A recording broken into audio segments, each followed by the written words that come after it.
Good morning, Fitz. How are you? Morning. I'm very good, Dr. Renee and Christy. Very good, thank you. How are you today? Very good, thanks. We're good. Happy to be here. Yeah, so you've got a new show coming up. It's What's Eating You, which showcases 12 people with extreme eating disorders. Yes. It's going to premiere on October 13th. We're very excited about it. Yeah, it's a very important issue, to say the least. Absolutely. We are hoping with this program to increase not only awareness, but understanding of what these disorders are really about, and to also spread the word that people can and do recover from these debilitating disorders. Now, it shows that 8 million Americans are suffering from an eating disorder on some level. Where does someone cross the line between, you know, being an average Joe or Jane who hasn't figured out how to eat properly to disordered eating? Oh, that is an excellent question, because our culture has so many disordered practices and disordered perceptions regarding our relationship with food. And what I say is, when you cross over that line where your sense of self, your life is all consumed, it's negatively impacted by how you feel about yourself, your body, your weight, your appearance, when it becomes kind of obsessional, when you are not able to just engage in the other areas of your life to feel good about the other aspects of yourself, and it becomes this excessive focus.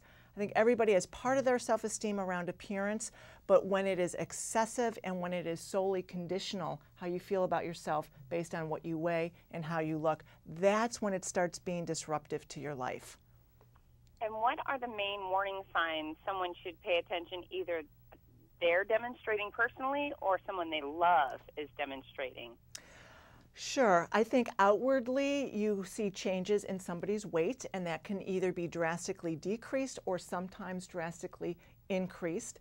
You see them starting to retreat from normal social activities, primarily involving food, but also otherwise. They become very isolative. Start hiding their body in clothing that is large, so that if there is a drastic weight loss, people are not recognizing that. Somebody that might be eating large quantities of food and then still losing significant weight would be a sign that there might be bulimia going on. And I would say internally, if you find yourself thinking constantly throughout the day, having a sense of your body and not feeling good, and your self-esteem goes up and down based on how you feel in your body, you're crossing over the line into, you know, more of an eating disordered state. Now, the show will go pretty far in depth with some people suffering from bulimia and anorexia and so forth. Besides just the shock value people will be seeing, do you think it will have a message that will help people prevent, you know, eating disorders, or give them the tools to maybe heal themselves or work with family members that are eating disorders? Sure, I'll answer, and then I want to turn this over to Christy because I don't want to do the whole. Sure, I have questions for her, sorry. But I do want to say this. This program is about helping people to understand the gravity of these disorders and what people go through, not for shock value, but so that people who might be living similarly or family members might really understand the depth of despair that these disorders can cause. And the hope is that they will then come forward and receive treatment, and to show the treatment, the process that people go through, and the fact that people can get better. It's only a 6-week chronicling of treatment, but people do see movement forward, and that's what we really wanted to show. Very, very good. Very good. All right, so Christy, you were a model for 23 years. Not 23 years, but I used to do modeling. Okay, I'm sorry, I must have read that wrong. But you do have 2 children. Yes. What are you doing as a mother to, you know, make sure this doesn't hit home with your family, with your kids? What do you do or say for them, and how are you making a difference as a mom to ensure they don't have an eating disorder? It is so important for me. One of the reasons why I wanted to do this, not only to reach out to my sisters and brothers that are struggling with eating disorders, but to let parents know that what you say to your children, it's a mean world, it's a cruel world, and they need to build that self-esteem at home, and that self-esteem that's built at home with the parents is going to carry them through that cruel world. If someone says something mean to someone that would normally hurt a child, and they can't get over it, if that child has that self-esteem foundation, they could say, you know, oh, whatever, that's what you think, because inside they know that they're validated, that they're valuable. I wanted to tell parents, watch what you say to your kids. I mean, even things that you think are harmless, like, are you really going to eat that? Or maybe you should cut back. I heard about a mom the other day telling her 6-year-old she needed to go on a diet. Oh, God. Yeah. I mean, it's just crazy. Parents need to tell their children that how much they love them, and, you know, you're funny and you're so smart, and, you know, just to really build that self-esteem up so they can go out into the world, and no matter what anybody says to them, know that they're a valuable person.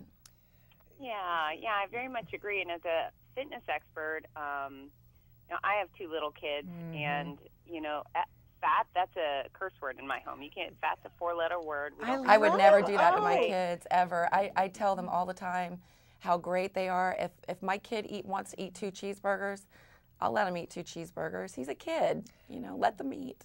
Fitz, what you just said is just music to my ears. That is just wonderful. If America adopted more of that approach, we wouldn't have this escalating statistics of eating disorders. And exercise and health is wonderful, but it needs to be associated with health and treating yourself well. Yeah, and not anything about burning calories or weight or fat grams. That focus, that excessive focus, is causing more and more eating disorders. We are having more eating disorders and more obesity as a nation the more focused we get on diet. So obviously that's not working. We have to have a different message, and self-esteem, taking care of your body, self-acceptance, loving yourself, are all messages that parents need to hand down to their children. And it starts with themselves. And that's what Christy, in my opinion, is primarily doing. In getting herself healthy and loving herself, she's going to model that to her children. And that's the best thing she can do for her sons. Little girls should look forward to and be excited about growing into a woman's body and having curves and softness. But today, these little girls are scared of curves and softness, and they want to stay in little girls' bodies. And adult women want to look like 12-year-old girls instead of enjoying the curves and the softness of a woman's body. I want to speak out about that. You know, we shouldn't all be trying to mold ourselves into the same body style. We're all different shapes and sizes, and that should be celebrated and done in a we should live our lives to be healthy, not trying to conform to some image. Isn't it interesting when really the focus should be on, you know, not only our health, but what our bodies can do? You know, I mean, let's go back to the days where we were just excited about our ability to move and be sturdy and strong and capable and have fun. And that's what we have to model to our children every day. We have to have that experience within ourselves, and we have to outwardly model that. Isn't it wonderful? Your body can move, and we can dance, and it can be strong, and it can be healthy. And that's what the emphasis should be. We need to change our culture. And it's just wonderful hearing the things that you're saying. It's just fantastic. Thank you for your work. Well, you guys have a great message, and this is a serious issue. And yes. You know, if I could personally, as a fitness person, get people to realize that the odds are they don't have a bikini photo shoot on the weekend, and it's okay for them to just be happy with themselves and live their lives and take, you know, just be a good person for starters. You know, have a focus on your actual health, but yes, you know, nobody's focusing on every inch of your body. It's just unrealistic for that to happen. So it's a shame people feel that way. Yeah, absolutely. Hopefully we can help change that a little bit. Yeah, that's what this show is all about. So. Well, I'm excited about it. Thank you both for spending your time with me. Thank you so much. Fitz, keep up the good work, please. Thanks, and you too. Okay, take care. Take care. Bye, guys. Bye.